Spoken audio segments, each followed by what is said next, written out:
اہم خبر ہے، آئندہ مالی سال کا بجٹ 10 جون کو پیش ہوگا۔ حکومتی ذرائع کے مطابق قومی اسمبلی اور سینٹ کے بجٹ اجلاس بلانے کے لیے سمری صدر کو ارسال کر دی گئی ہے۔ مزید جانیں گے ڈان نیوز کے نمائندے طاہر شیرانی سے۔ طاہر، بتائیے گا، آئندہ مالی سال کا بجٹ 10 جون کو پیش کیا جائے گا؟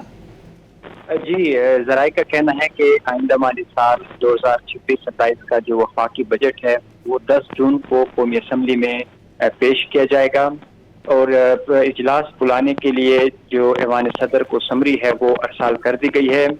صدر کی منظوری کے بعد جو نوٹیفیکیشن ہے اجلاس بلانے کا وہ جاری کیا جائے گا، اور آئندہ مالی سال کا جو وفاقی بجٹ ہے اس کا اجلاس 10 جون کو بلانے کے لیے گزشتہ روز پیپلز پارٹی اور حکومت کے درمیان اتفاق ہوا تھا، اور وزیر اعظم کو سفارش کر دی گئی تھی کہ 10 جون کو بجٹ کا اجلاس بلائے جائے۔ تو اس حوالے سے اس کے بعد اب یہ پیش رفت سامنے آئی ہے کہ صدر کو سمری ارسال کر دی گئی ہے۔ 10 جون کو ہی بجٹ پیش ہونے سے قبل وفاقی کابینہ کا خصوصی اجلاس ہوگا، جس میں آئندہ مالی سال کا جو بجٹ ہے، فائنانس بل ہے، اس کی منظوری دی جائے گی۔ اس کے ساتھ ساتھ آئندہ مالی سال تنخواہوں اور پینشن میں جو سرکاری ملازمین ہیں اور پینشنرز ہیں ان کی اضافے سے متعلق جو تجاویز ہوں گی اس کی بھی وفاقی کابینہ سے منظوری دی جائے گی، اور اس کے بعد جو بجٹ ہے وہ قومی اسمبلی میں پیش کیا جائے گا۔